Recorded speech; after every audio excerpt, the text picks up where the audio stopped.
All right, Steve, let me ask you something before we get started here. So, are you the type of person who thinks cilantro tastes like soap?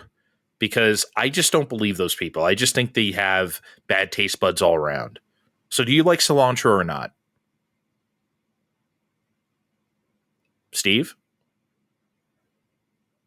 Kevin, where's Steve? I think he's dead. Ah! Step into video game land. Welcome to Fine Time.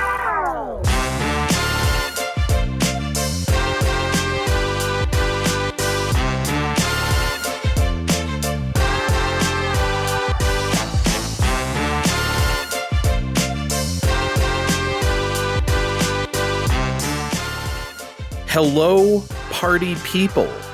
Hello, south of midnight people. Kevin.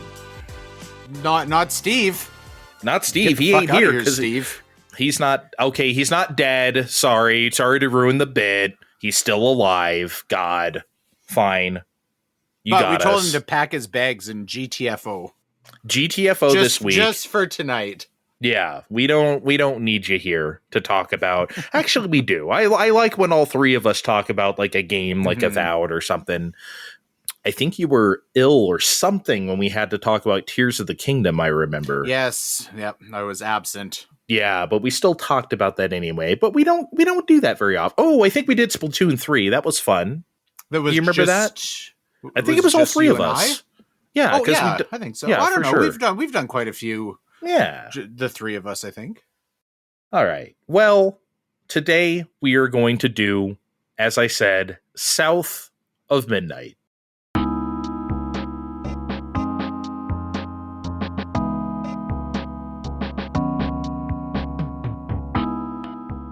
All right, Kevin. So this show, Fine Time, has been hot on South of Midnight ever since it was revealed at, was it an Xbox showcase? Was it part of Summer Games Fest? I think 2023, right? And we all looked at that. They showed that initial teaser with that stop motion type animation and the bayou and the swamp song and the guy playing the guitar, which, I mean, I hope this isn't a spoiler. That is not actually in the game.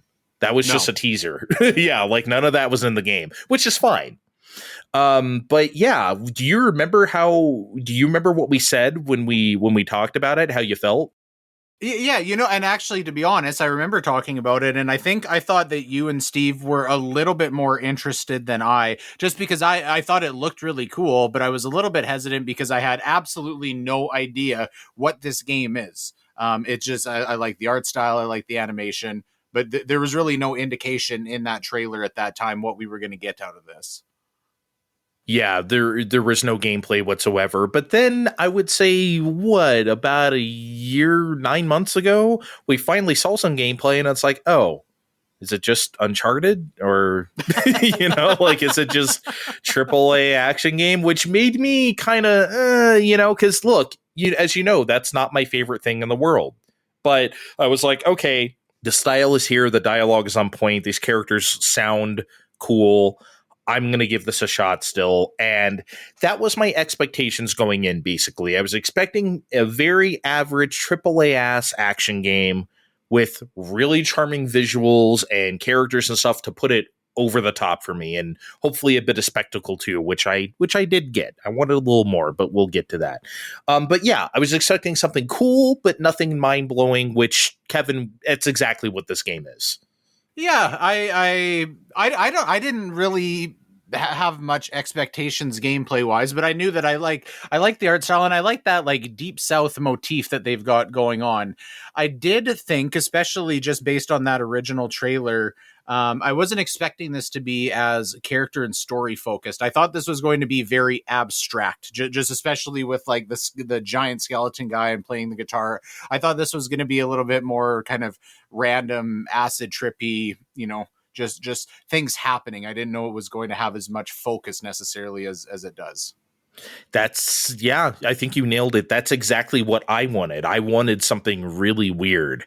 And this game is not weird at all. It is very normy.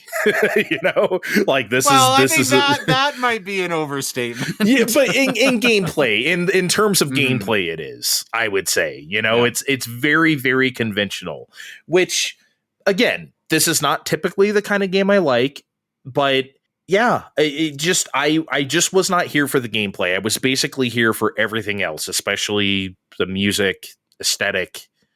Every character was kind of a knockout, honestly.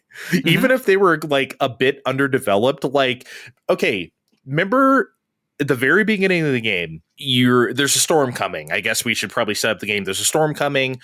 The main character and her mom have a little bit of an argument. Storm comes, washes her house away with her mom in it. The game ensues from there. Basically, it's a setup. Before that happens, you're going to go check on the neighbors. Remember, she goes and checks on that big white dude right next door.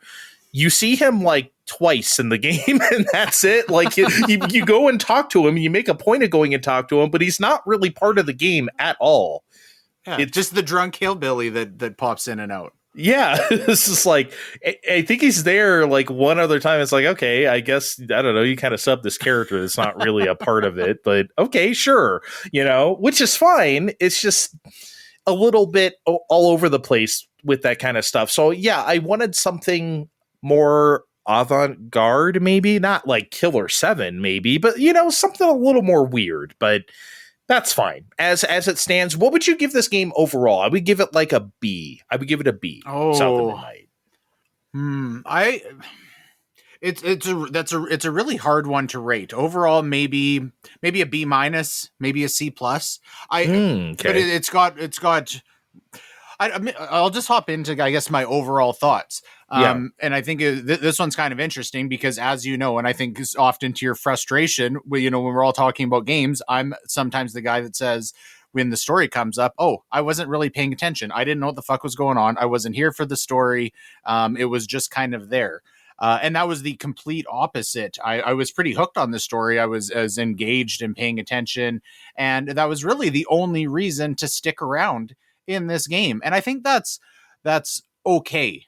Obviously the best thing would be to have a fusion of a great gameplay idea and, along with a great story and setting.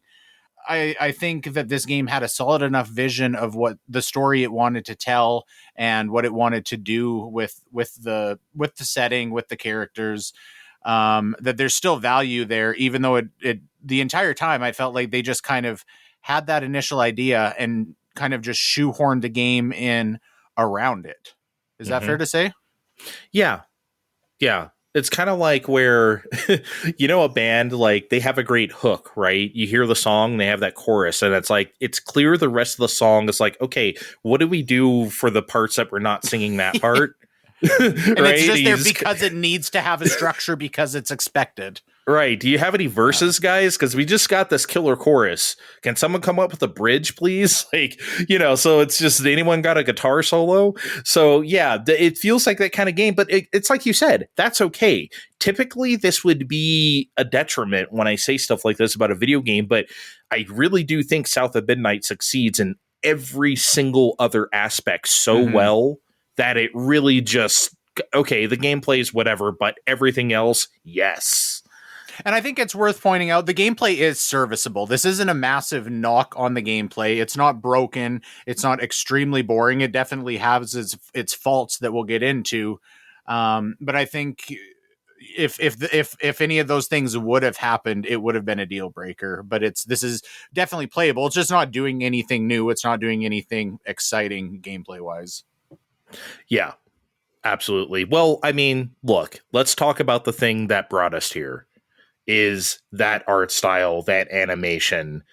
Let's talk about that first, because quite frankly, that's what we care about the most.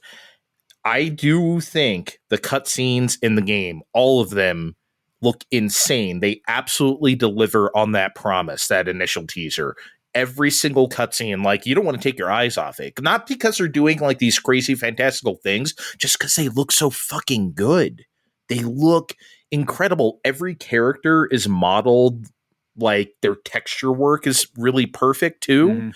And I would almost, and I know this sounds silly to say now, but I really didn't get this vibe from the initial teaser. It really does look like puppetry, doesn't it? Like, I know, I'm sure everyone's like, well, no shit, Andre. I'm like, yeah, but like, I really didn't get that until I like played the game, where it really does, not that their hands and arms are doing these herky-jerky things, but they in look that natural. stop motion way. Yeah. And with the way, like, that, like I said, the textures look where it looks like some characters are damn near carved out of wood almost. I mean, they're not, but they definitely don't look like skin textures sometimes too. You know? So yeah, they absolutely deliver on that. Yeah, and from a tech side and from an art direction side, like there is there's a lot of creativity going on here. For sure. So, okay. When the gameplay was first shown to us, I remember a lot of people being like, I don't know if this stop motion animation will work out well in gameplay. It's one thing for cutscenes to look like that. What if the game looks like that? They were thinking like the herky-jerkiness wouldn't really like pan out. The game's running 60 frames a second, but the characters aren't running. You know, that whole thing. And I get it. Now that we played the entire game, both of us beat the whole game, how did you feel about it? Yeah, I was one of those people, and I think when we first talked about this, I asked that question: what is the difference between them purposefully doing this and the game just having a low frame rate? Luckily, that's not a problem. It translates well. It doesn't feel sluggish, and I don't even know how to articulate why. I still don't know how to say, because when you do move in game, you can see that like. I don't know. How would you even, how do you describe how that actually looks during gameplay? Because I think the gameplay does look, from a stop motion perspective, probably toned down from the cutscenes, but you can still see it. So why doesn't that translate into feeling just like there's a low frame rate? Because I don't even know how to articulate what the actual difference is. Well, the only example I have is games that you have not played, and they're fighting games. If you've looked at games by Arc System Works like Guilty Gear Xrd or Guilty Gear Strive or Dragon Ball Fighters, where Dragon Ball Fighters is maybe a better example, where it's like, it looks like animation cells of the show. Like they animate like that, but it's a fighting game. It's running at 60 frames a second. And like they're just very flat shaded polygonal characters, but to make it look like cell animation. But they're obviously running at super low frame rates to look like that cell animation. But it doesn't feel herky jerky when you play the fighting game, a game that is a genre that you absolutely don't want to feel that way, right? It actually works out. South of Midnight isn't that strong of a like animation style during gameplay, and I actually wish it were stronger. I wanted it to be crazier. Like, I don't know, like, have you ever played one of the Sony Spider-Man games where you put on the Spider-Verse outfit and you're running at like the 24 frames of animation, like the Spider-Verse movie or whatever, and it looks all herky-jerky and weird? I wanted it to look like that, you know? So like, but it doesn't. Which is fine. Here's the thing, though. In the options, you can still turn this off. You can go in there and say, hey, I want the characters to, run at 60, all the frames, right? So you can do that, but I don't know, man. I actually wanted the effect to be stronger during gameplay.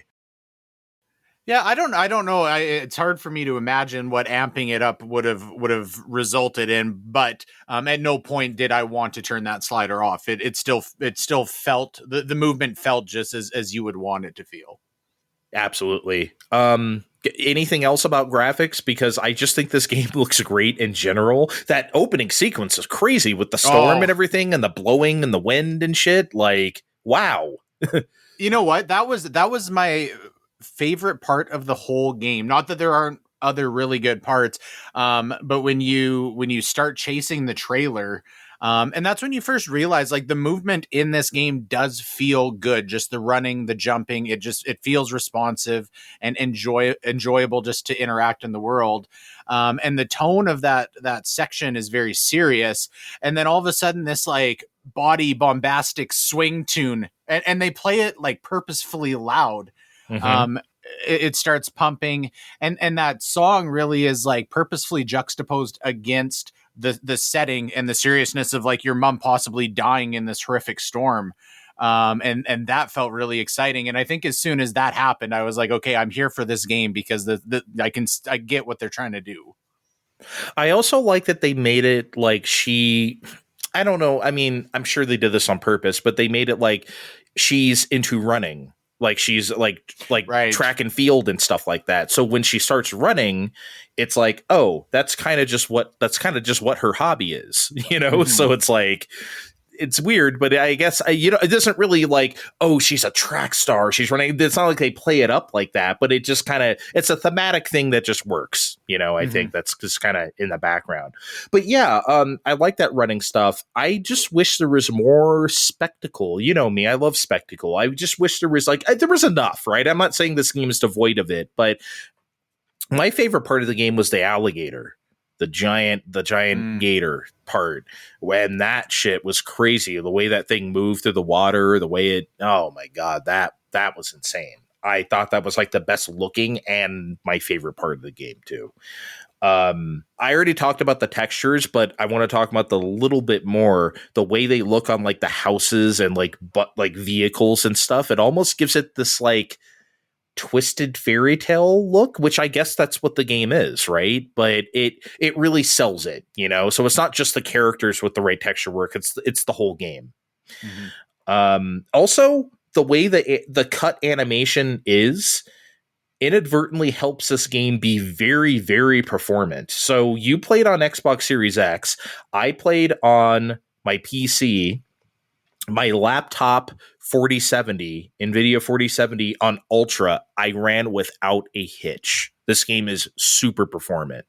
It was a good on Series X too? You know what? Gameplay wise, it was great. I did have probably 5 or 6 times just during cutscenes, all of a sudden where textures were like violently popping in. Did you have any of that going on? Especially if things were close up, if the camera was like low to the ground and you could see the ground close in front of you, all of a sudden like the dirt would like pop in and out with the texture.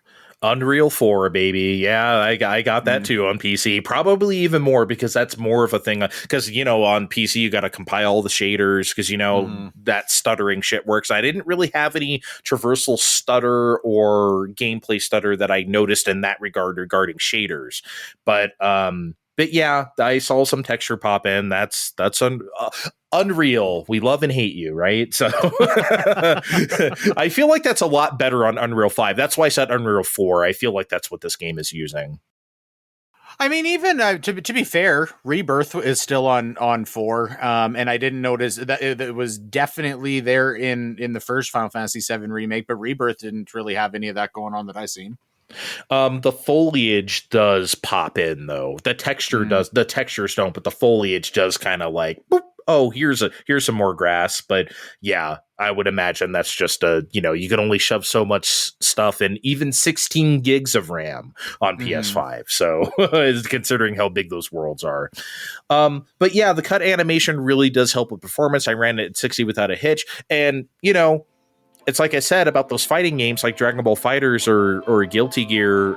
Those, like Guilty Gear Xrd was on like PS3, and like Dragon Ball FighterZ is on Switch without a hitch. Switch without a hitch, right? So I really do think like that cut animation just makes it like, hey, we could just put this on anything. I think that's why this game is so performant.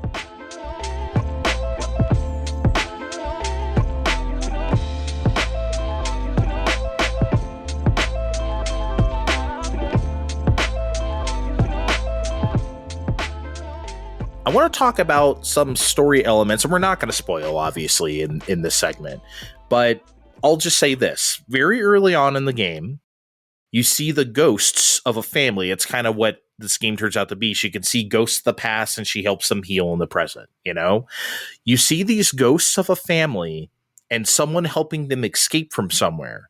And it's very clear that the thing they're helping them escape is a slave plantation. Because this takes place in the South. And look, if you're going to see ghosts, I think you're going to see those kind of ghosts sometimes, right? And that was very clear to me. That's what was going on. But I'm also American. And, look, you as a Canadian, I'm sure that was clear to you that's what was going on as well. But what if you're not from here? What if you're European or some shit? Like, would that translate? Here's what I'm asking. Is what happened in the American South so well known worldwide that like everyone would pick up on this? Not that they necessarily have to like, get the game. You don't absolutely have to know that, but I guess I'm just wondering how this might be received in other countries where African American history is not their history. You know what I mean?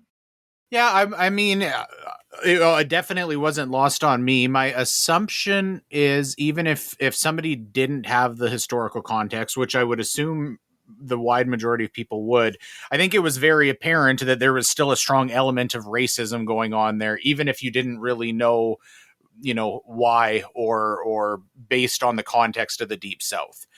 Mhm. I found myself, I remember a conversation we had years ago on Fine Time. And I thought about that conversation a lot when I was playing this, when we talked about, the benefits of having a game that's not just like the buff white alpha male. And I think Mhm. this game is a perfect example. Why? Because the story and characters are unique, but it's also told very well. So it's very easy to find something more interesting than watching Nathan Drake just run around and talking about fucking treasure hunting And killing hundreds of people. I mean, remember Jesus talking Christ. I remember talking about Celeste a while ago, and I said that was a game where I felt like they were too, like, obviously it's about mental health, and they kind of like ram that down your throat, and I felt like they did it in a way that kind of turned me off because it felt like they were like just trying too hard to make a point. Whereas this, I think it's very on the nose, but it's done perfectly because it's done in an interesting way. They built that into the story. They're not just saying like, "Hey, this is what this game is about." It's very apparent what it's about. But I think Yeah. the frame they put around it is exactly what they should be doing. Yeah, I'm a fan of when anything does that, any media, video games, movies, etc., because it's like sometimes you just don't need like to be told stuff like that. You can just let the game happen or let the movie happen, etc., Mhm. and you feel how you feel about it. Like I remember when Oppenheimer came out a couple years ago, and a bunch of fucking idiots online were like, well, they didn't say the bomb was bad, or the bombing Japan is bad or something. It's like, do you have to be told that? Does Oppenheimer literally have to look at the camera and be like, hey, by the way, this is all bad? Like, are you stupid? Do you literally have to be told that? Mhm. Like, come on. And also if you watch the movie, like, he literally has a mental fucking breakdown because of what he did. But hey, I guess you didn't watch the movie, huh? You're just typing shit online. Anyway. Yeah, I do like that South of Midnight takes this approach because, like, you remember the part when she first gets to her dad's side of the family mansion. Her dad is white, so that her Mhm. side of the family is white, and she's going to visit her white grandmother. Who, man, white people are evil, man. I tell you what. And The white people in this game are the worst white people in video games possibly.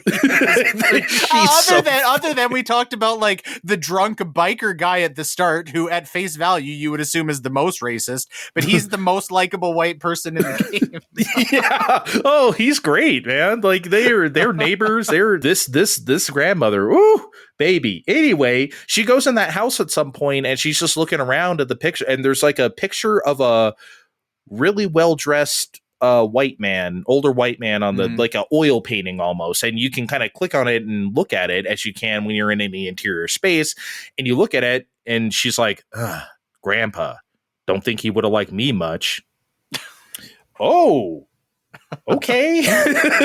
Like I love stuff like that though. It's not Mhm. the game is not about racism, but you definitely like you gotta, I mean, look, you're it's about black people in the South. You gotta mention it's part of life, right? It would be Mhm. negligent not to mention it. BioShock Infinite.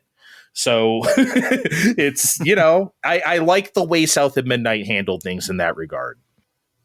And it's really interesting that they both are obviously critical just by the way they're telling the story of the history of the South, but they also like romanticize the culture of the South at the same time. Mm-hmm. It's a celebration. And you know Mhm. what? That's actually perfect because that leads into what I want to say next about the tone of this game. It does feel celebratory of culture and like a region of the country that, sometimes people shit on, sometimes a good reason, sometimes a bad reason, right? But like The tone of this game can be pretty dark. It deals with really heavy topics. There's lots of stuff about death and child abuse and murder, and you see it. They don't just talk about it, you see it. Mm-hmm. So, and it tells a lot of sad stories as a result. But here's the thing. The game does not feel miserable or depressing or anything like that. It feels hopeful and like uplifting because, like I said, you're helping people with their trauma. You're helping these ghosts move on. And that helps people in the present as well. It's not just the suppressing thing. It's about finding the joy in life, no matter what. But I think a game like this in the wrong hands could be what I always like to call like recreational sadness or misery porn, right? Like The Last of Us or shit like that I don't like, where it's just like miserable, dark, depressing, the end. And South of Midnight could have easily been that in the wrong hands, and it's not like that at all. And I love that. It's interesting because they walk that fine line very well because I completely agree. It doesn't feel miserable. It doesn't feel depressing. But some of the shit that is in there is 100% straight up morbid. And I thought that was really interesting how they convey that. I don't want to spoil it. It's not too far into the game. But the part about the tree, I was legitimately like, holy fucking Christ. The concept given who these characters are, that's some of the like darkest shit that I've seen in like film or television in a way. So it's kind of like boundary pushing, but again, at the same way, it's not just horrible and sad for the sake of being horrible and sad. And they kind of do it in like a tasteful way. Yeah. It's super cool the way this is handled because like, look, you need to see those things so you can come out the other side like, and you can't just dwell on those things like, oh, dark, depressing, roll credits, which I feel like The Last of Us or just like whatever. And I'm not saying like everything needs to be hopeful and uplifting. I do like things that are moody or even bleak. That's okay, but I think there's a lot of things that take it too far. And in a game like this, that's just not what I want at all. So, a game that looks like this and plays like this, I don't want that kind of thing. So I'm glad they took that route.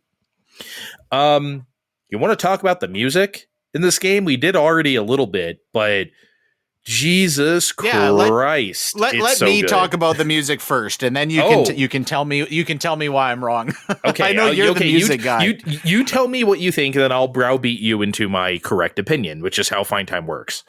That's okay, and because quite often, you'll talk about the music and rant and rave about it, and I'll say, yeah, it was good, but to me, it just fit the game. It didn't stick out that much, and you cannot feel that way about this game because they fucking hit you over the head with the music in a good way.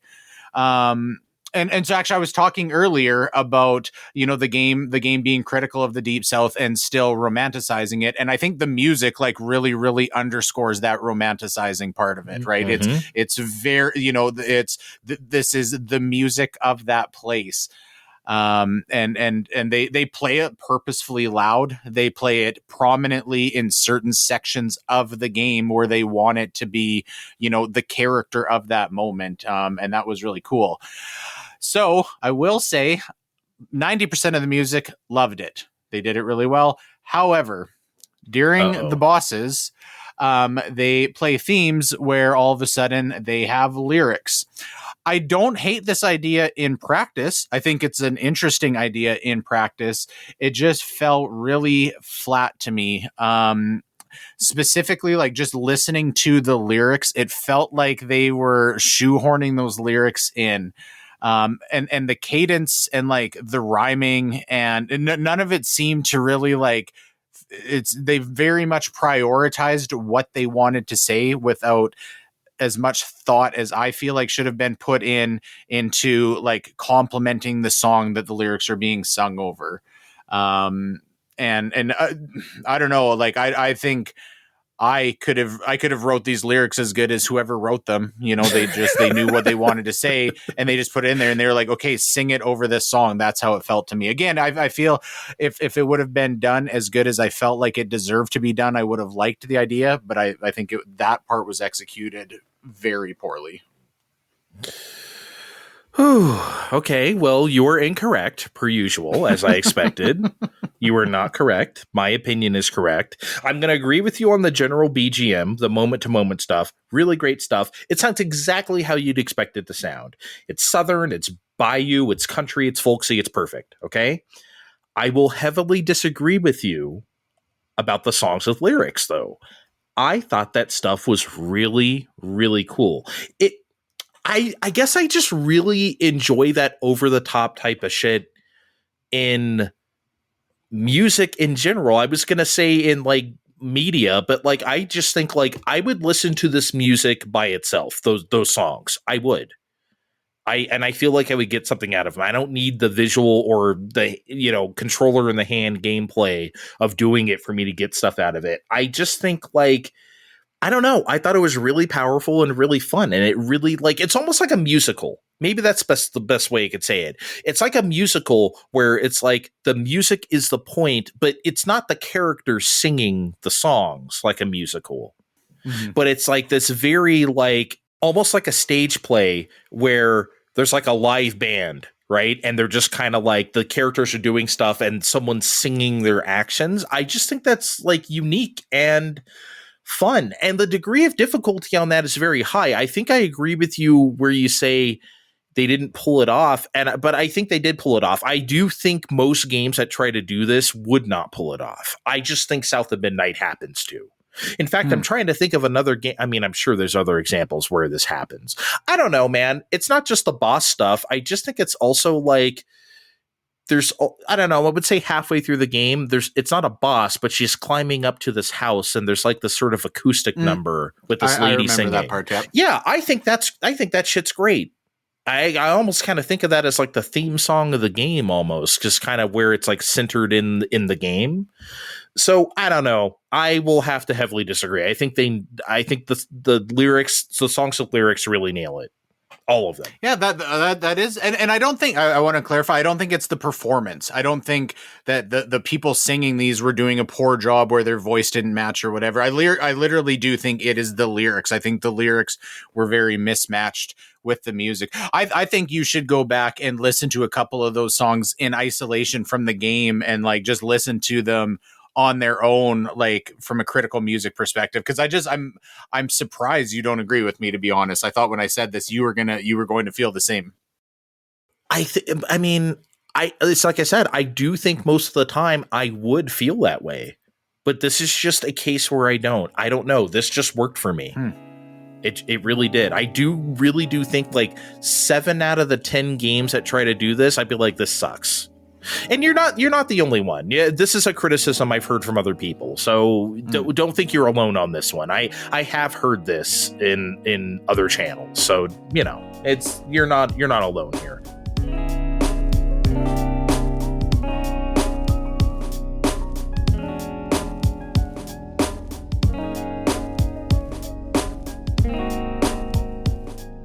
With that said, though, I think this might be a good point to get out any other criticisms we might have about the game, since we're criticizing stuff now, even though the thing you criticize is actually good. Because my opinion is correct. The criticizing section. I know. Well, this is a real criticism because I labeled it criticism in the notes. There's no music here under criticism. This is where the criticisms that count start. I think that like the weirdest thing to me about the game flow of South of Midnight is that they kind of just dole out the magic powers and movement options without a whole lot of fanfare. Like you see the ghost or something doing it, and then all of a sudden you can do it too. It's like, oh, they just pulled themselves up in this thing. Let me do that by pressing the left trigger and zip lining up there. Or like, oh, they just double jump to get up on this ledge. I guess I can do that too. What? It just kind of happens. I'm not saying this had to be like an action adventure game where it's like, you got the double jump icon or you got the whatever. But it's like, I don't know. They just sort of come along.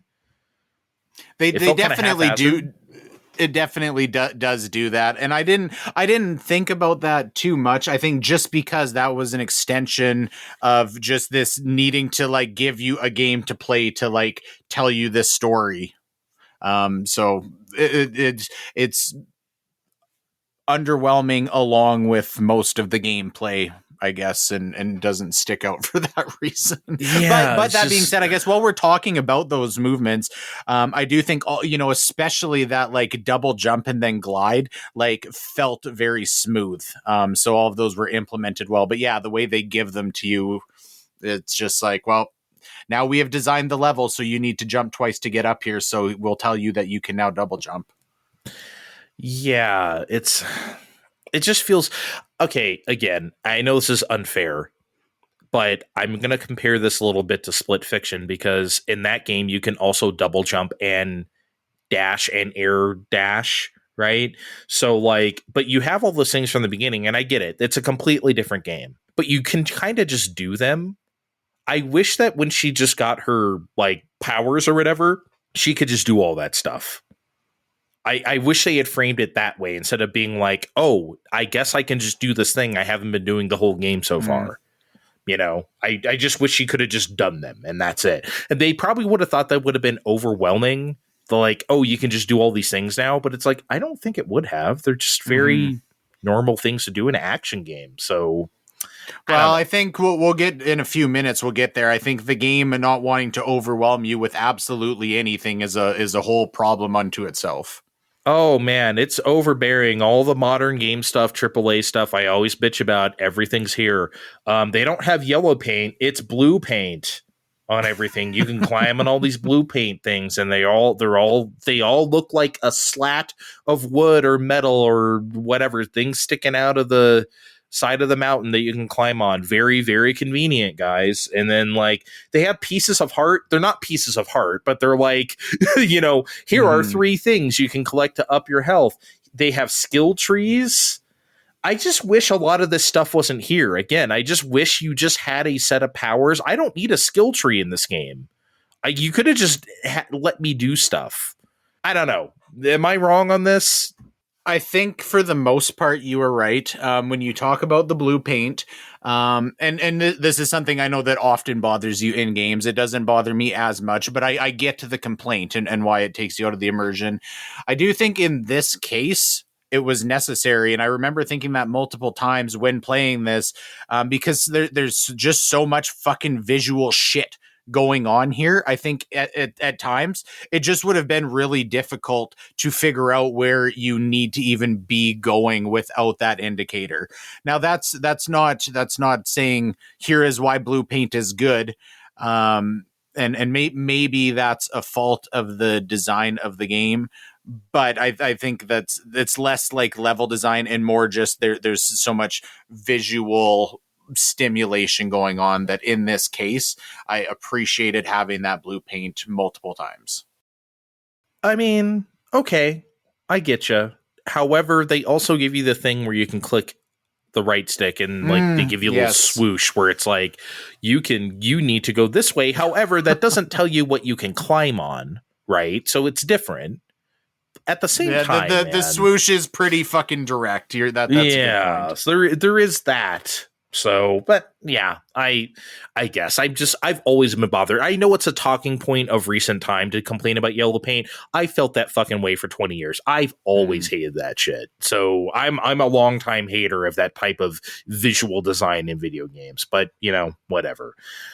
Structurally, though, I feel like South of Midnight feels a bit dated. Now, whether it's dated to some people or refreshing to some people might, eye of the beholder, but this legit feels like a structure of like a PS3 or 360 game. This feels like a game that came out in like 2009 to me. Like if Enslaved Journey to the West and South of Midnight came out around like the same time, I wouldn't have been surprised. If someone were to, if I didn't know any better and someone were to tell me South of Midnight is a remaster of a game that was on Xbox 360, I definitely wouldn't be shocked. Would you? I mean, it does have that feel. Yeah, I do. I completely get what you're saying. I don't know if I thought of it as much as a like specifically dated feeling thing as much as I thought this is an action adventure game where they just didn't put any of the effort they put into the game into like doing anything new, anything unique. I don't know if it's necessarily dated.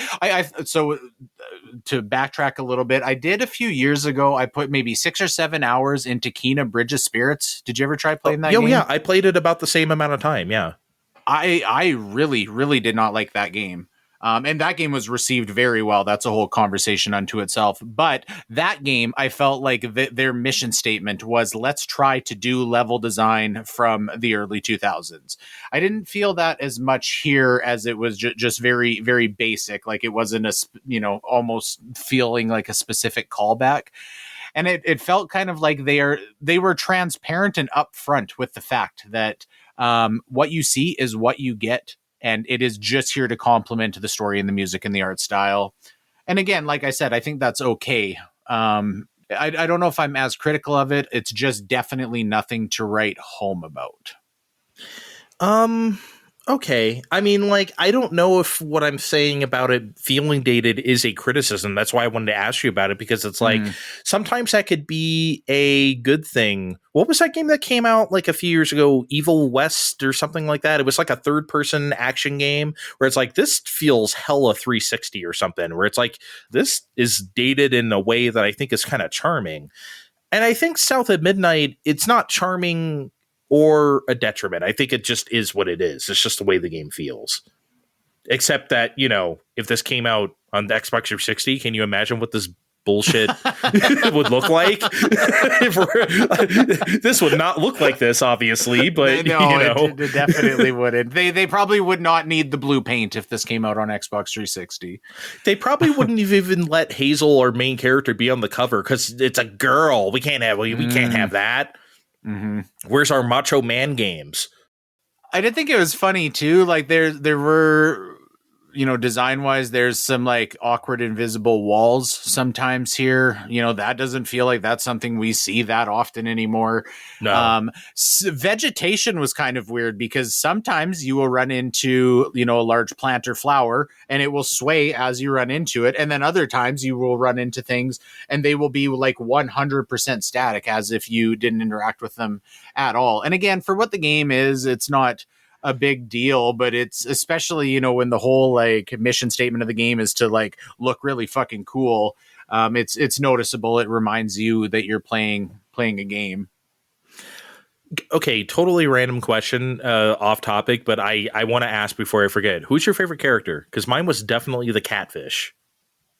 I did really like the catfish. You know what? I don't remember his name. The guy near the end that's in the like the play studio. Oh, he's got the cabaret. That guy. Oh yeah, okay, I liked yeah. that, especially just like the visual design of that guy and the yellow eyes. I actually wonder, because that guy is very fucking tall, if somehow that character might have been related to the skeleton that was playing in that trailer we seen a long time ago. Now they definitely don't look the same, but they kind of like had the same vibes. So I don't, maybe that was an iteration at some point, or I don't know, but I really liked, I like that guy a lot. He's definitely a little bit evil, or half evil, but he's very fucking suave.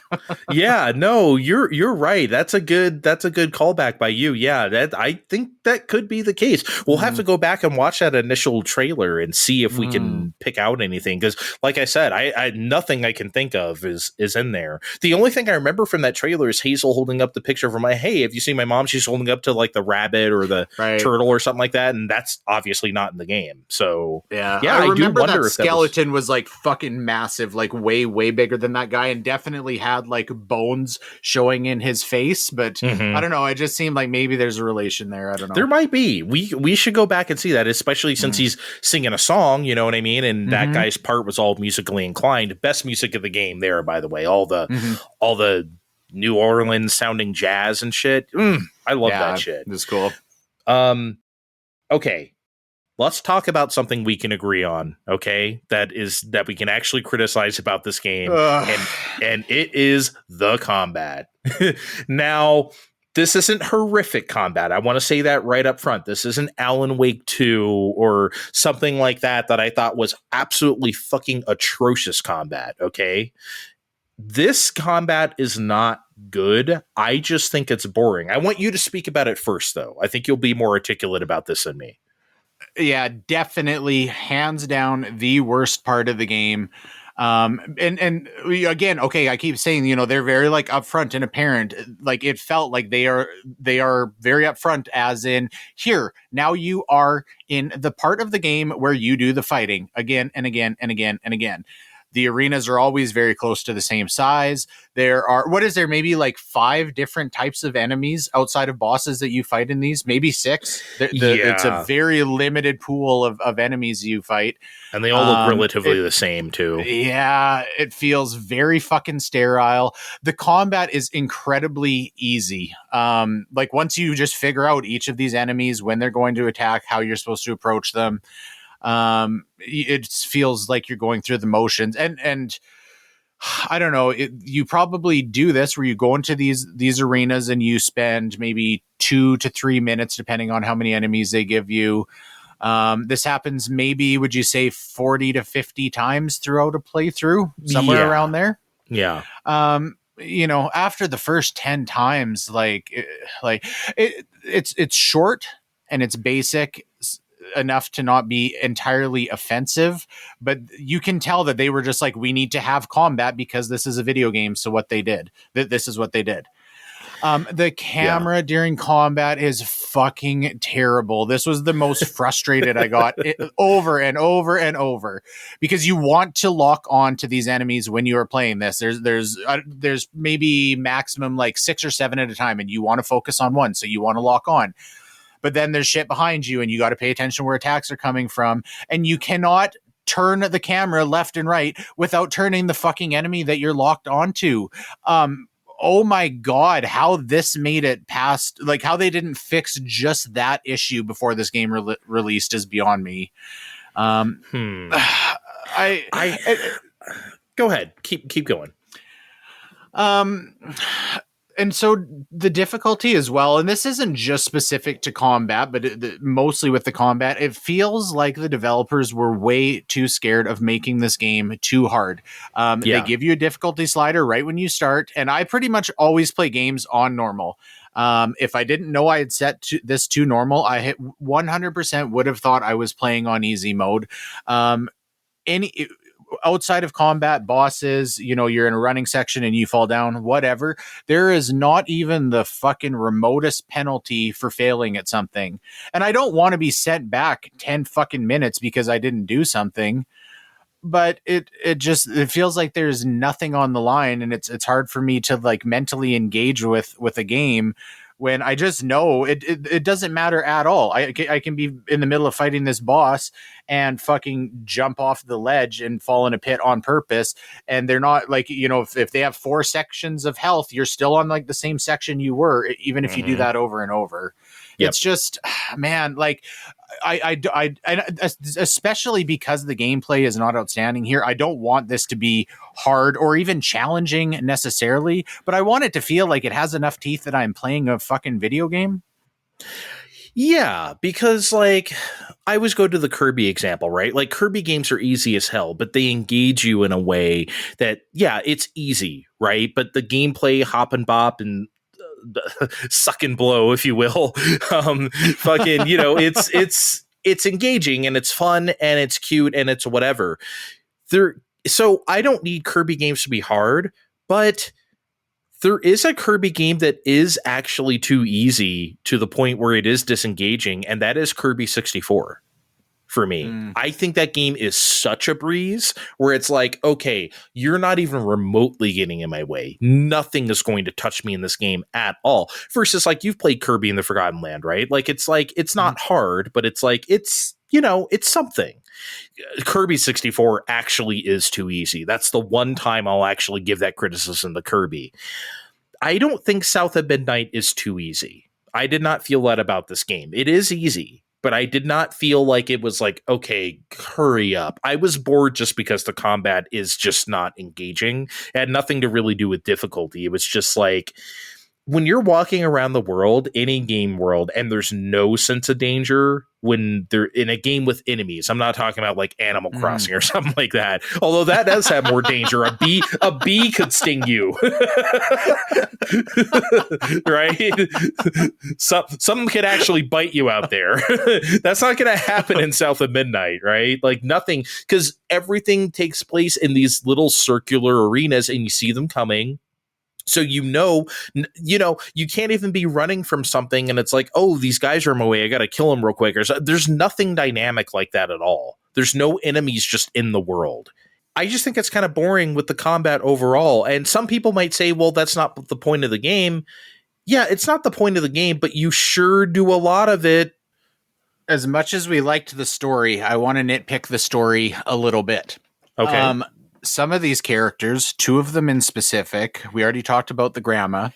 And then when I talked about the tree, which I don't want to give away the details of, the guy who committed that one, I do not think those characters got what was coming to them. I think the game was too forgiving to those characters, especially like the fucking tree guy.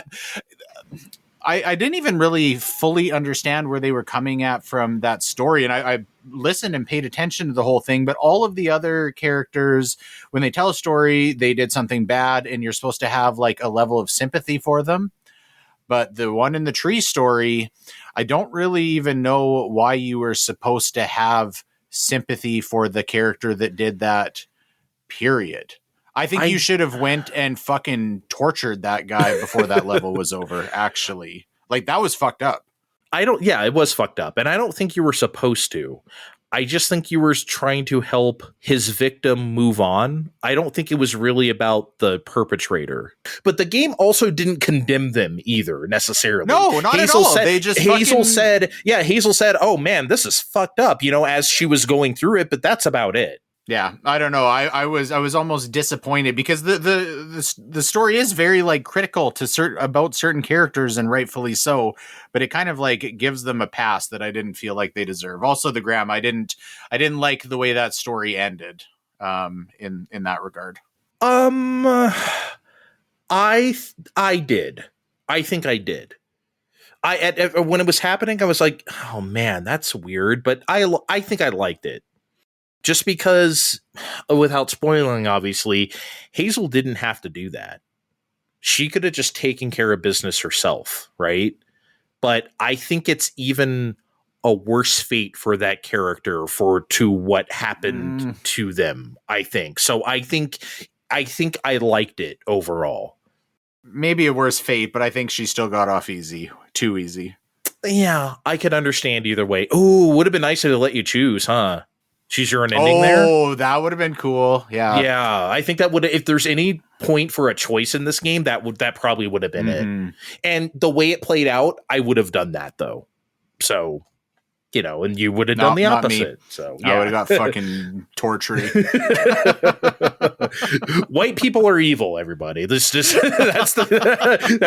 if you take away anything from the segment. Okay.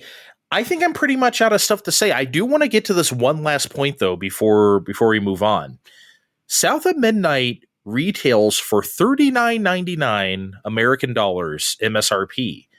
Do you find this surprising? Because I do. And I would have had no problem paying the full $70 for this game. This does not feel like a budget game or anything like it. And it's clear a lot of work and a lot of money went into this. So 40 feels like a pretty aggressive price for a game like this, don't you think? Do you think maybe like Microsoft is so into Game Pass now, they don't really care what these games cost? Because I feel like that's where they make their money now. And even if South of Midnight does come to PS5 and stuff later, people are just going to buy it, just like people are going to buy Indiana Jones and Forza later this month, right? So I feel like they're just going to get their money on other platforms. So what do you think about this? $40 for South of Midnight. I do think for all of the criticisms of this game, I think, selling it for $40 just like has a feeling that they are selling themselves short, or Microsoft is selling them short. I think the problem is that I don't see this game having a super wide appeal. Obviously Game Pass is going to be part of this discussion, but barring that, I think Microsoft still probably has data backing up the idea that this will make more money at a lower price than a higher one. Just to try and like go wide with the people that are interested in it. And it's hard to position a game like this against average AAA title for the general public and expect them to bite, because it just feels niche, I think. Does that make sense? Yeah, I don't think this is going to be something that's going to be like a huge seller or anything. It's going to have its audience and it's going to sell well. I mean, I hope it does anyway. And it's gotten a lot of notoriety from people like us, people who play video games. But is this going to be like a big mainstream hit? Probably not. But I think this has a lot more appeal than Hi-Fi Rush or like Hellblade 2. Ooh, really? Yeah, I think this has more mainstream appeal than those. In my opinion. Interesting. Maybe I'm wrong. I don't think it does have more mainstream appeal than either of those. Really? Okay. I mean, look, it's not Avowed, right? Like Avowed has big appeal, right? Like I don't know. I think this is less niche than those, in my opinion. But who knows? We'll see how it pans out. Regardless, yeah, if what we said about this game sounds interesting to you, despite our criticisms of it, you are not there for the things that we talked about that are bad. You're here for these characters, the story, this music, and these visuals. If that sounds good to you, absolutely play South of Midnight. I played it on Game Pass on my PC because I got it for $1. Game Pass for 14 days, so $1 well spent. But I would have spent $40 on this.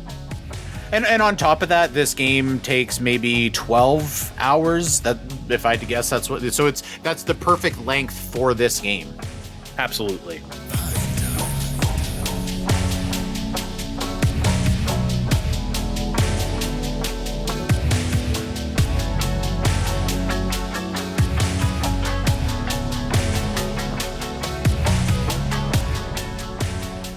All right. I'm going to talk about Magic the Gathering again. Oh, no. I'll keep it short. I know. Okay. I'm sure there's people that say, fuck, Kevin, we only like video games. Shut the fuck up about your stupid nerdy card game. I got to be real, though. No shit. I actually do like hearing people talk about TCGs. I don't play them. So it's just like, I don't know. I like this kind of talk, whether it's Pokemon or Magic the Gathering, anything. I actually do like hearing about this. So go ahead. Okay, good. Well, I'm glad you're here for it. So new set came out a couple weeks ago. Tarkir Dragonstorm. This was especially a special set for me when I first learned how to play Magic the Gathering. It was around 2014, I think.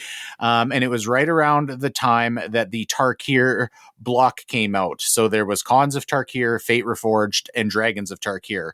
And so when I learned to play, when I was like, getting really into it at that time, buying cards, that was the set that came out. And this is the first time that they're revisiting Tarkir since then. So that in itself is really cool. I talked last time when I talked about Aether Drift, which I wasn't opposed to, but definitely the community had, or a portion of the community had an issue with the flavor not matching, what they want to see for high fantasy. Well, this set is called Dragonstorm. This is like what the community wants. There's a shitload of big dragons. It's very flavorful. It's there's lots of callbacks to the Tarkir set. Okay. And this is really cool too. I don't know, because again, I definitely have not regularly kept up with Magic since 2014. I don't know if they've done this before, but they had 5 different pre-release versions. So when you go and get a pre-release pack to build a deck with, so the 5 clans align with the 5 different colors. And so you get 5 packs, and then you get 1 pack that is seeded specifically to that clan that you picked the pre-release set for. Okay. And so each of those clans kind of have their own dynamics. One clan is going to be more focused towards reanimating creatures out of your graveyard or whatever. So that was really, really cool.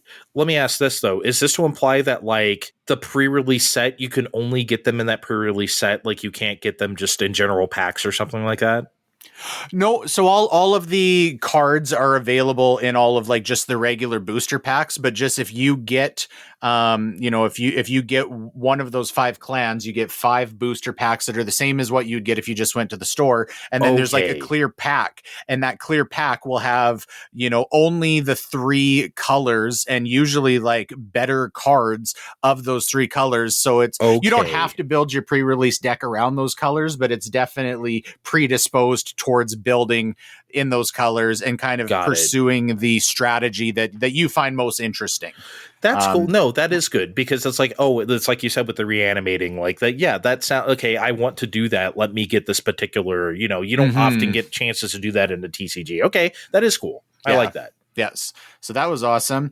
The thing I like the most about this set, which I'm trying to limit myself to a few minutes here, art-wise great, mechanics great. One of the limiters with most sets is when you build the deck, you don't want to have too many big creatures, because you need to be aware of your mana curve. And, if you fill up your deck with things that cost 6 or 7 mana, you're going to draw them through most of the game. You're never going to be able to play them, and it just kind of ruins your deck.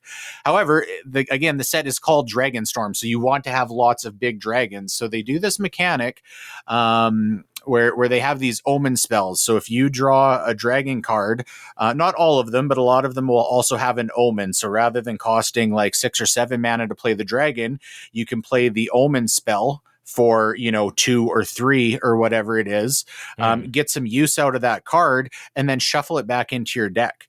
And that's fantastic, because that gives you the ability to stack your deck with those large dragons that are just fun to play. It's fun when you're playing the game and you get the fucking big gnarly guy that does all the shit. Right. But you don't have to worry about like, I can only run 2 or 3 of these. You can run much more, because all of those cards have a secondary use that's not gonna screw up your curve, which is awesome. That is awesome. It's always good when any game, no matter what it is, lets you do cool shit more often. I've always, no matter what it is, video games or otherwise, and card games as well, you get to, because I see that it's like, oh man, you get whenever there's like a cool card, especially I see this a lot in Pokemon, only because people complain about it. There's this really cool Pokemon card, but the conditions have to be so fucking perfect for you to do it. Right. I just wish it wasn't always like that, where you can just do cool shit more often. And that is fun sometimes. I definitely have built decks where it's like, maybe 1 in 10 times I use this deck, I'm going to get to do the like really fucking cool, fun, exciting thing. And when you do get to do it, that's really fun and really cool. But it's also fun to have a set where it's like, I want to use dragons, and like big, cool dragons, by the time we get later in the game, like pretty much every turn, and this set kind of allows you to do that if you want to. So awesome. It's an A+ set. I love it. That's cool. That's it. No more magic. That's it. All right. Well, you want to put those cards away. I know Steve isn't here, so nobody can object this time. All those in favor of taking a shower, say aye. Aye. We do. I know that he does object, but do you feel like we're kind of leaving him out? Should we stay dirty for 2 more weeks? No. So he doesn't feel excluded? All right. Okay, let's go. Yeah, let's get that was quick. Let's hop in. It's time to hit the showers. We'll be right back on Fine Time.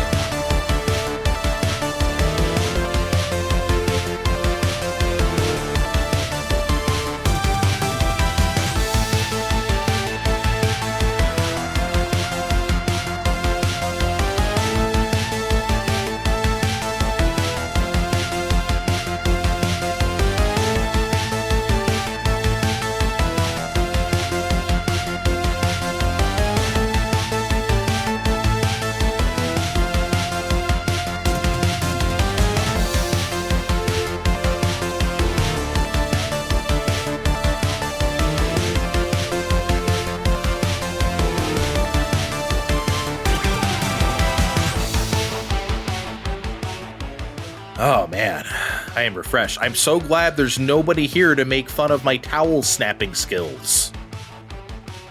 They were okay. I've got a few moderately red marks. Okay. Not beet red. Well, Steve always fucking roast me for my towels. I mean, I don't know why he's so harsh on it. Like, as if he's a towel snapping master. I mean, please, have you ever seen him snap a towel? No, Yeah, I'm the Steve, only one you're out the here worst trying. towel snapper around. Yeah. Okay. God. Okay. Told his ass off while he can't respond. All right. We got some big questions this week because, well, a couple weeks ago, we were here to talk about the Switch 2 presentation, and there's been a lot of stuff since, a lot of chatter since. So we just kind of wanted to round up all the hysteria about it, because I think a lot of it is stupid. Some of it's fair to criticize, but some of it's not. So here's what we're going to do. Kevin, you say one of the things that has annoyed or intrigued you, etc., about this last 2 weeks of Switch 2 talk, and then I'll rebut. I'll agree or disagree with you, or browbeat you into my correct opinion. So why don't you start with a topic? Switch 2 topic. All right, yeah. There's no shortage of topics, so I'll try and find something here.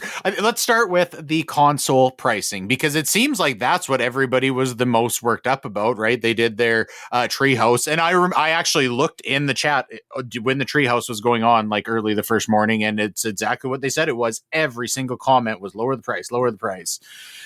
So there's a few items at play here. Number one, as we talked about last episode, and everybody agreed, this looks more robust than we were thinking it was going to be. Quite a while ago, before tariffs were going crazy and all of this. I think we had landed on roughly $399. The dock has a fan. We probably weren't expecting that. I think sure this wasn't. looks more capable than what we were expecting. So that's one thing that I think people had this $399 number in their head and aren't accounting for what they actually are getting for this. I wasn't Secondly, expecting a 1080p screen. I'll tell you that much. I thought it was going to be 720p exactly. again. So yeah. Also, April 2nd, what did you proud Americans call it? Fucking Liberation Day? Was it Liberation Day? Everybody knew. Yeah.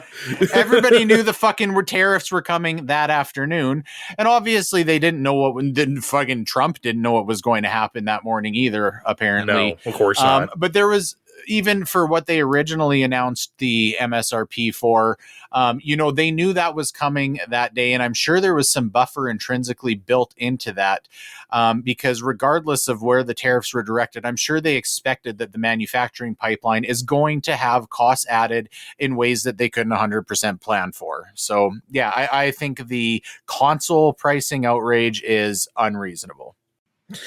Yeah, I'm not sure people, again, it's like you said, I don't think people understand what they're getting here. We're getting something. Remember all the talk, we've talked about it so many times. Oh, it's going to be like a PS4, and it's going to be, no, it's not. A PS4 is a Steam Deck. It's going to be more powerful than a Steam Deck, or don't put it out. And a Steam Deck does a lot of things, and it's more expensive than what the Switch 2 is going to cost. And the Switch 2 is more powerful. Okay, so chill. I think $450 for a device like this is perfectly reasonable. And if you weren't expecting this, you just weren't paying attention. Sorry. From 2 years ago at Gamescom, when they were showing Breath of the Wild at 4K 60, a PS4 can't do that. You're going to have some real horsepower to be able to do something like that. So, or to play, what can we do? 1080p, 120 in Metroid Prime 4. A PS4 can't do that. A Steam Deck can't do that. You need good hardware. Now, I was shooting for the moon. I was saying Series S, right? This isn't quite a Series S, but it's much closer than people might realize. So, yeah, $450 is a good price for a device like this. I get we live in the times that we do. I completely understand. At the same time, sorry, that's just what these things cost. On top of that, I know it's not fun or sexy to talk about, but inflation, everybody knows it's a thing, and nobody wants to hear about it when it comes to, these what are truly not necessary to own devices, but that's a factor as well. Yep. Games. I do question if at a console release, is the time to bump up game MSRP by another $10. Obviously, I know Doug Bowser came out and he talked about like variable pricing, etc. And I'm sure that they've done a million models where they've said, okay, here's what we expect our bottom line will be. If it's 80, here's what we expect it's going to be at 70. We expect to lose this amount of consumers, but gain this much revenue. They've obviously thought about that extensively. I do think, it's a weird time to roll it out. Mario Kart is a very impressive looking title, but Mario Kart just seems like a weird title to lead the charge for the $10 price increase. I do wonder if, just from a business perspective, if they would have been further ahead to go a year down the line on a flagship game. We've got the new big 3D Mario or whatever. Maybe that would have been a more opportune moment for them to do it. Of course, I would like to pay $4 for each of my games, More Mario Kart 8 Deluxe is one of the best-selling video games of all time. That's a fact. If there's any place to do this, it's here. This sells more than regular Mario or Zelda or Mario Party or anything else they put out by miles. Mario Kart is it for Nintendo. I'm not saying it's their everything. It's just their best-selling thing. It has been for a long time. Mario Kart Wii sold crazy numbers at the time too, right? So, but I don't. Go ahead. I get what you're saying, and when they're thinking about how many they're going to sell, but as far as like consumer reception, I think you should be taking into account more the perceived value, not how many sales are getting made. I think they are, and I think people will just show up at the store and buy it. Here's the thing. I don't think we're so different from 30 years ago where we would show up at the store and see that Chrono Trigger costs $80 or Killer Instinct Gold costs $80 or Phantasy Star 4 costs $90 and go like, well, that's an outrage. I understand we didn't have the internet. Well, we did, but we didn't go on BBSs and complain about it, right? Like maybe we did. I didn't see those bulletin boards. Point being, I think we just accepted that like video games were the price that they were. Some games are 50, some are 60, some are 70, some are 80, some are 90. And we're just going to have to deal. Whatever they think their game is worth is what it is. I think we just need to get back to that mentality. I don't think it's bad that anyone's selling their game for $80. Also, I feel like as far back as a year ago, we were already carrying water for GTA 6. Is this going to be the first $100 game and shit like that? Remember all those articles? People were basically just priming us to be like, to pay $100 for GTA 6. And look, a lot of people will. I'm not. Look, I wouldn't pay $20 for GTA. I'm just not interested. I'm going to pay $80 for Mario Kart World, and that's it. I'm not going to pay $80 for Mario Party. I'm not going to pay $80 for, I don't know, the next Kirby. I'm not. Right. So they're going to have to price stuff accordingly, and they're going to have to see how their sales play out. It's just, again, back in the day, there's a lot of games that I wasn't going to pay $80 for, so I didn't. And I think that's okay. I think there's just this entitlement nowadays where it's like we need to like be entitled to pay whatever people think is a fair price for a video game, and there's not. That's just not how things work. And I get it. We've been in a mode for so long where all games cost $50. Now all games cost $60. Now all games cost $70. We need to just get out of that mentality. I agree with that. Let me tell you where I think they actually did completely drop the ball. I think the messaging here has been consistently very sloppy. Now, I don't think that they needed to announce MSRP on the direct. I don't think that was critical that they do that. Of course, everybody was waiting for that. But I think, first of all, they would have been much further ahead just to make a statement at that point, knowing that the fucking tariffs are coming that afternoon, saying, due to current shifting market conditions, we look forward to announcing MSRP and pricing information in coming weeks. I think that would have been the smarter move, because obviously they did on the internet just announce the MSRP and then said, well, hold on, we're not doing pre-orders. We don't quite know yet. That was a worse look. Saying anything on the direct or not, seemed pretty short-sighted, not knowing how that was going to play out. And this was the weirdest one to me. That $80 pricing for Mario Kart, you had to go onto the game page and scroll all the way to the bottom to see that. That was weird. Of course, that's going to fucking blow up. Like they know how the goddamn internet works. Like, as if, like, you know, somebody's not going to stumble onto that for fucking 3 days, and then they're going to put a post on Reddit and like 3 people are going to see that Switch games are going to be $80. No, it was the fucking talk of the town 4 minutes after the direct ended. So if that is the decision that you made, then go ahead and say that, because sticking it like at the bottom without any sort of like press release or announcement of any kind just like had a feeling of shadiness to it. I don't know if I totally agree. I do think it's a weird place to put the price all the way at the bottom after you've scrolled the entire website, but I don't know, man. Like, where's a good place? Right up at the top of the website? Like, I don't think that's correct either, necessarily. Here is the big price you're going to be paying, right? When you click on MarioKartWorld.com or whatever, right? Like, I don't know if that's correct either. The thing to do to me would have been to say we're going to announce pricing information later, see how the tariffs play out, let the fucking fallout settle for, a few days a week until things aren't changing every hour on the hour, and then put out a press release. They can just have like a one image.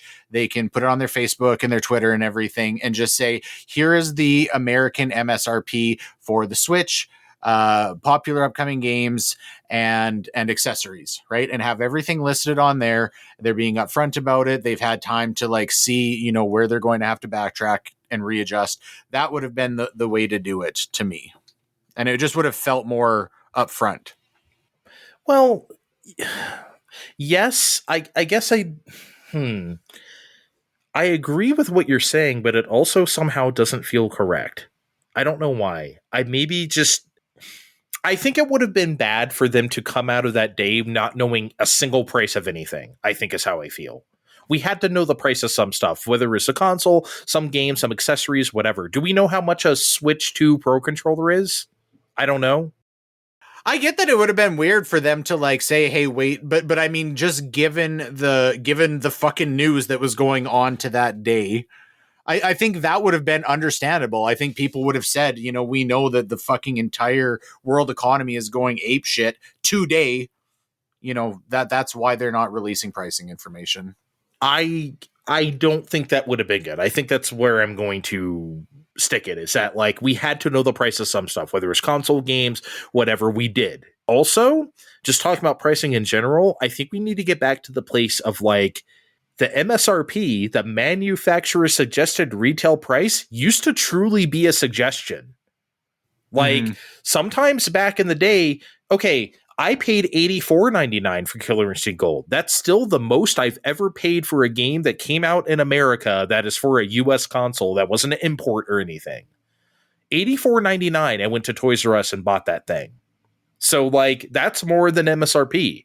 So, and then we had, I think for a while, Walmart used to sell Switch games for less than $60. You could often go in there and get them for, I don't know if they were $54.99 or whatever, but like they were not $60 at Walmart. So those are like rare cases nowadays. I think we need to truly get back to that. MSRP is truly a suggestion. I mean, I think that's impossible to do in this day and age because, Really? the Amazons and the Walmart are always going to hit the lowest common denominator, right? So I think whatever Amazon and Walmart go with, that's what everybody else needs to go with. I mean, it would just be super fucking weird to go into a mom and pop game store and they just have this game for $10 more. Because it just doesn't work that way where you just go in and shop and like find what you want in the store anymore. Everybody knows what these games are going to cost going into this. Everybody's got the internet. I think that system doesn't work in this day and age. You don't see a world where Amazon will sell Mario Kart World for $73, not $80. You don't see that happening? I think that still does occasionally happen, and I'm sure there are certain points where some places will undercut the price a little bit because they ordered so much stock that they got it for a slightly lower margin than what somebody who is ordering 20% of those 20% of that figure would have paid for it.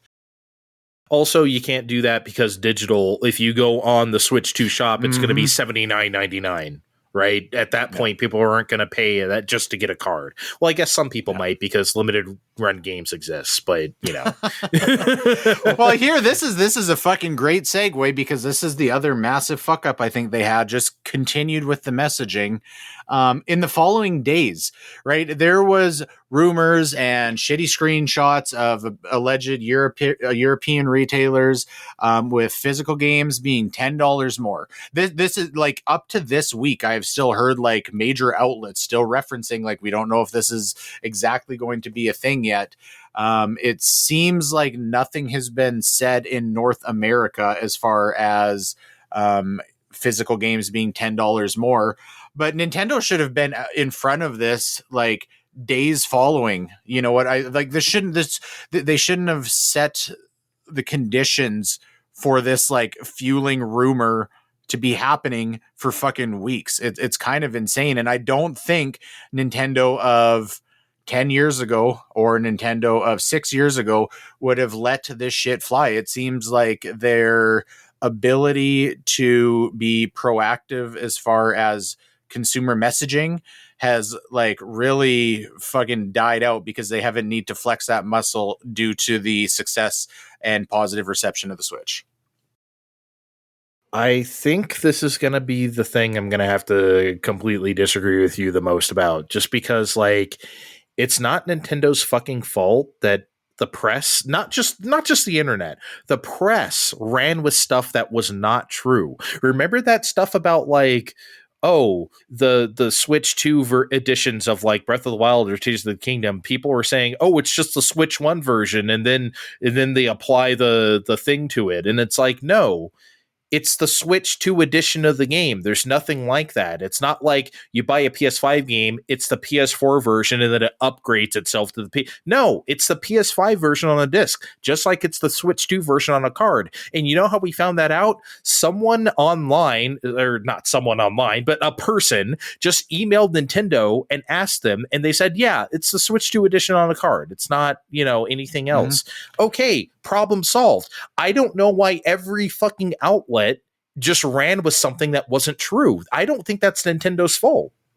Oh, I don't think that's Nintendo's fault either. But the result is that there are tons and tons and tons of people that are misinformed. I think as far as I can understand, there is still some legitimacy to some European retailers selling physical copies for 10 pounds more. Or has that been 100% disproven? I don't think that's been 100% disproven. However, I don't think that's an unusual thing, especially early in a system's life. Any cartridge system, while the cartridges are still expensive, it's happening again. We saw this early in the Switch's life too. I remember there was some stuff that was $20 on the eShop and $30 retail. Right now, that's not exactly the same thing. We're talking about a much lower price point there. At the same time, at that price point, it's like 33% more money you're paying if you want a card, right? And I feel like that was not a big deal back then. It was just like, okay, if we want these games on cards for now, we're going to have to pay more. I'm not sure why it's a controversy now, I guess, when we've kind of already been through this. Yeah, and again, I'm not disagreeing with that. I just think there would have been immense value in Nintendo being prepared to get in front of these things, because I think they're having a fucking like wildfire PR nightmare right now. I bet you they're having fucking panicked rush meetings every single day saying, this has gotten way out of hand. How do we deal with this? How do we get like the consumers to know what the actual truth is? Because the amount of misinformed people is insane. So, whether there's just to be able to say, okay, the MSRP of physical games matches or it doesn't, and just get rid of all of these people like spreading, because what Nintendo wants is people to be talking online about how fucking cool the games look and they're excited to have the console and when are pre-orders coming. They don't want people running around being like, oh my god, are they trying to jip us out of an extra $10 for our physical games, and like all of this negativity. So again, I agree, I don't think any of this is Nintendo's fault, but I think they are suffering some probably like pretty negative repercussions due to not being in front of it. Yeah, you're not wrong. I just don't like everyone else is being irresponsible, so Nintendo has to like come in and clean it up. I just think that like, yeah, that's how press works sometimes, or PR rather, in general. I get it. Like, it's your job to clean up messes, whether it's your fault or not. I just hate that we got to the point where everyone's just calling Nintendo is so greedy. They're doing this and that. And it's like, do we even know they're doing this and that? And like, maybe just stop, and maybe Nintendo's a company. I'm not sure who you thought they were. Maybe this could lead into your last point, like where I don't know who like people thought Nintendo like was, but they're a fucking company trying to make the most money possible, like every other single company. I'm not sure why people are treated. Oh, I thought Nintendo was different. No, they're not. Yeah. So yeah, I don't personally feel animosity towards Nintendo about this, but I think a lot of a contributing factor of what's going on and just public perception comes from this expectation that Nintendo is cost conscious and consumer friendly, right? So all of a sudden, while this is going on, there was all the talk about, remember when Iwata cut his wage to avoid layoffs? I think around this time, Reggie did do an interview where he was like talking while all of the talk of what's the fucking demo game where you walk around the Joy-Cons and shit? Like, while everybody was worked up about that being a big title, he was like, oh yeah, I was advocating for Wii Sports to be a pack-in. So the Switch was wildly successful. For those people who don't know, Wii Sports was a pack-in in America and Europe. It was not a pack-in in Japan. You had to buy Wii Sports. Oh, okay. So I didn't know that. Reggie fought for that here. But I think the Switch was incredibly successful, and it's kind of pushed Nintendo away from prioritizing that stuff. They don't need to do it. And as you kind of alluded to, right, a company is legally liable to generate as much revenue for shareholders as possible. And so, when this is just kind of the current state of Nintendo, I think there's going to be some growing pains associated with that public perception and how it's changing.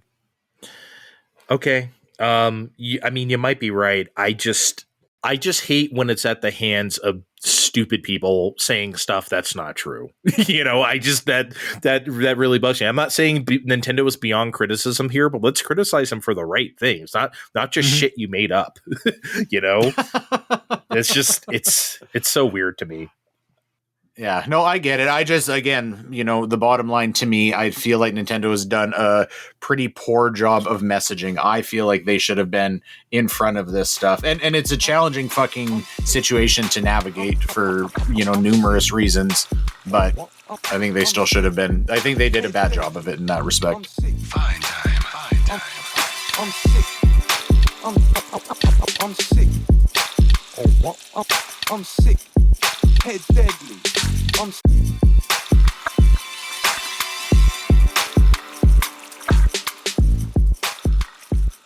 All right, so one other thing that we saw in the Switch 2 presentation. Gee, is all our big questions about Switch 2? Just Switch 2 leftovers? That's a Switch 2 season.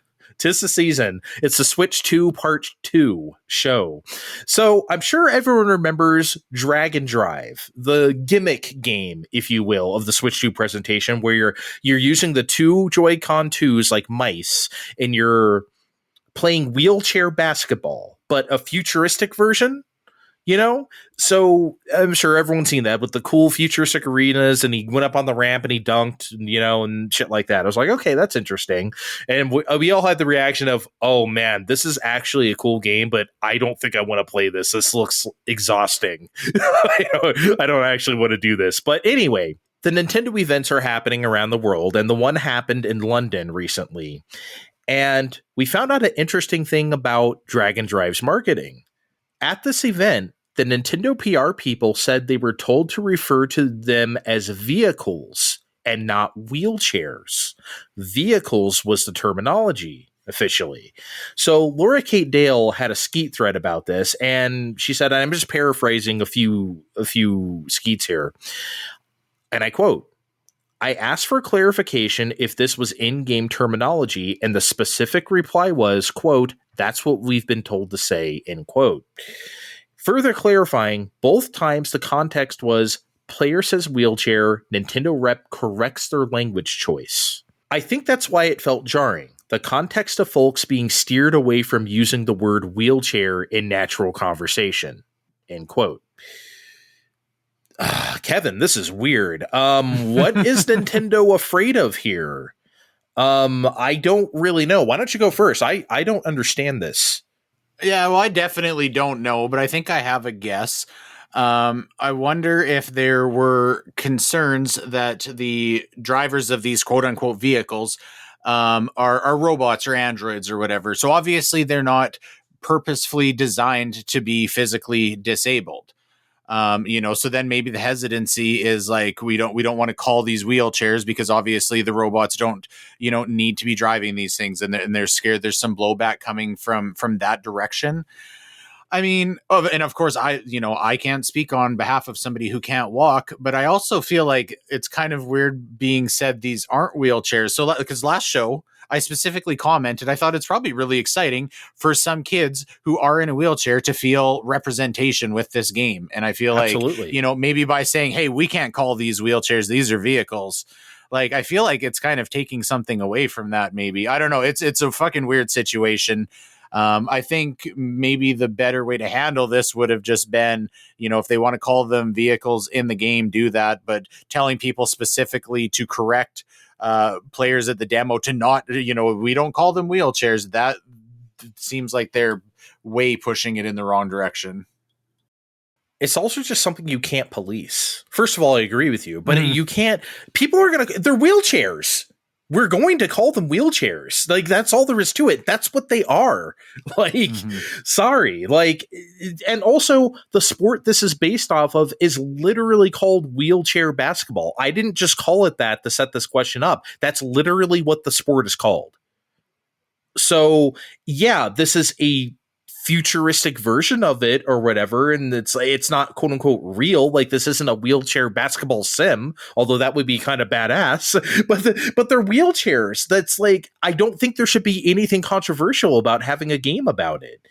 And they have to know this is a losing battle. That's why the PR is so like adamant about it. Everyone's going to call them wheelchairs. There's not a goddamn thing they can do to stop us. just like we all called it the Wiimote condom or whatever when they came out with the, like, I'm sure they didn't want us to call it a condom. Guess what? We all call them condoms, and we still call them condoms. We're going to call it a wheelchair. This is where they need to do the alpha move. They should have just started printing the condoms with the word condom in Nintendo font and shipping them like that and just fucking own it. I'm trying to with the red Nintendo font with the oval around it and everything. Yeah, it just says condom.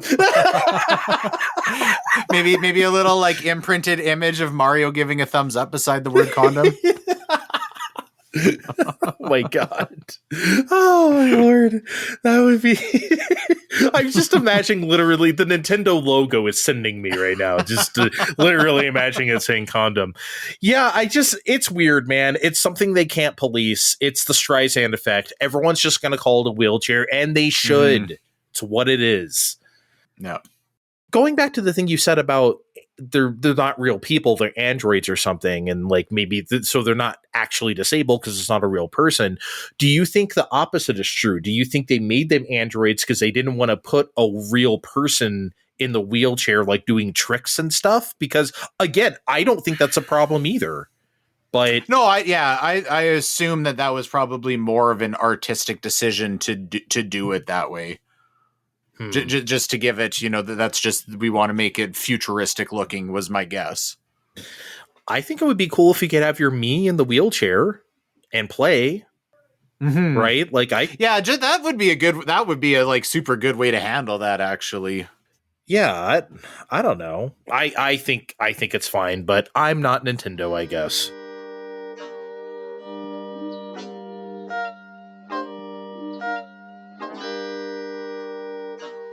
All right, Steve is not here. I have an Andre-specific, Andre-focused question.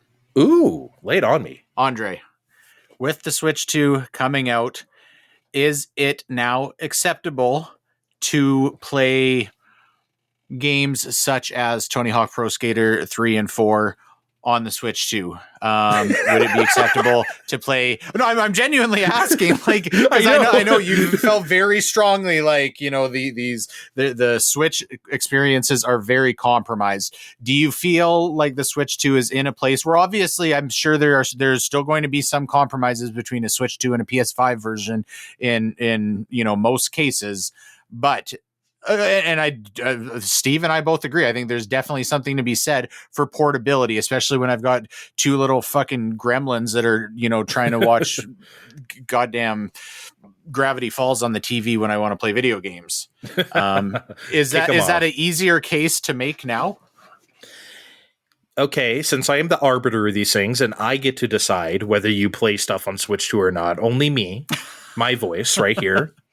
You know, I gotta be real. I was pretty impressed by what I saw in that Switch 2 presentation. Now, some stuff didn't look great. Like Elden Ring didn't look that great, right? Like I felt like that was like, ooh, but you know, again, it's from a sizzle reel, not even a sizzle reel, just a quick showing of it. Okay, I'm not gonna judge it too harshly. I think the answer is gonna be yes. And I think the tests are gonna happen real fast because at launch, there's gonna be Street Fighter 6. There's going to be, I don't know if Elden Ring is launch. I think it is. There's going to be probably that Oblivion remaster that we all know is coming next week and being shadow drop, but, you know, not anything officially being said. And yeah, I think it is safe now to finally be like, yeah, I think we can play these games on Switch 2 and you're not going to get a compromised experience. It's going to be better than like Steam Deck. I feel like that's a thing that's happening too. I feel like people see that thing on the Steam store verified on Steam Deck and think like, oh, this is going to run great. No, that just means the game will boot. And you won't have any problems. That doesn't mean that. Final Fantasy VII Rebirth says verified on Steam Deck. Do you actually want to do that? I don't think you do. You know, because like it seems like there's all these things that come out nowadays of like, what's the last thing? Avowed runs like shit on Steam Deck. And of course it does. Look at it. Right? But it's like people just expect just because they can boot it, it's going to run well. I hope we get out of that mentality fast. I think Switch 2 is going to be, it's more powerful than that, obviously. So yeah, if you want to play Octopath Traveler 3 on Switch 2, I'm not going to bitch at you this time, okay? Do you think we're at the point where Andre would possibly play Octopath Traveler 3 on Switch 2, despite it possibly being ever so slightly compromised, but then being able to play it portably? That is a very good question. Very, very good question. I'll put it this way. I definitely wouldn't get Octopath Traveler 3 on PS5 at this rate. I would get it on Switch 2 or I'd get it on Steam. Because obviously on Steam, I could play on Steam Deck and then also my saves are in the cloud and I can just play on the computer as well. Yeah. There is a world now where I would play Octopath Traveler 3 on Switch 2. Okay, you got me. Fine. Okay, I've gotten that. Let's up the ante a little bit. If you felt the need to play Cyberpunk, would you entertain playing it on Switch 2, or would that be a non-starter? That's a non-starter. I'm playing that on PS5 for sure. Okay. It's something like that where it's like you want the most juice possible.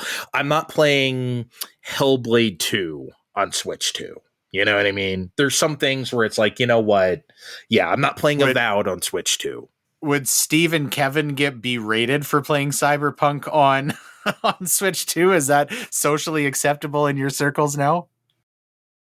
I would berate... Okay, I'm sorry, Steve. I would berate him. I wouldn't necessarily berate you. Okay? That's how I feel. Great answer. Because you would be doing it at, I want to see how this runs on Switch 2. Steve wants to live on Switch 2. He thinks he can just play everything on there. Okay, so like I need to tell him, bro, You have a much better way to do this. I can't play it on the toilet. Well, fuck you, okay?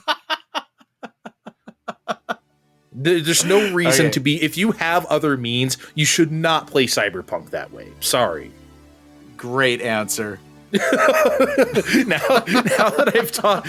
This is the most shit we've ever talked about somebody who was not here. Whenever we've done a two-person show, me and Steve have never talked this much shit about you. I don't think I've made out this bad when it's just the two of you. I'm sorry, Steve. Yeah. I have not been... This is all Andre. This is me. Well, when he comes back next time, I'm in trouble. Holy shit, he's gonna fucking... Ooh, I can feel the heat already. Steve, I'm sorry. Maybe if I name this episode Steve, I'm sorry, he won't be mad at me. Oh my god, can you imagine when he woke up? Okay, that's the name of the episode. This episode is called Steve, I'm sorry. We should get the fuck out of here. So I can start editing this shit. Almost thank you for joining me like you're a guest or something. Yeah, well, Kevin, thank you for joining me on Fine Time. You know what? You are welcome for me gifting my time to you. Okay. All right. I'm so hungry. I'm gonna go have dinner. See you guys. Thanks for joining the Andre and Kevin show for this week. Steve will be back next. Big deal, we promise. Check the description of this podcast to find our links to social media, and we'll see you next time. Bye. We'll catch you next time. This has been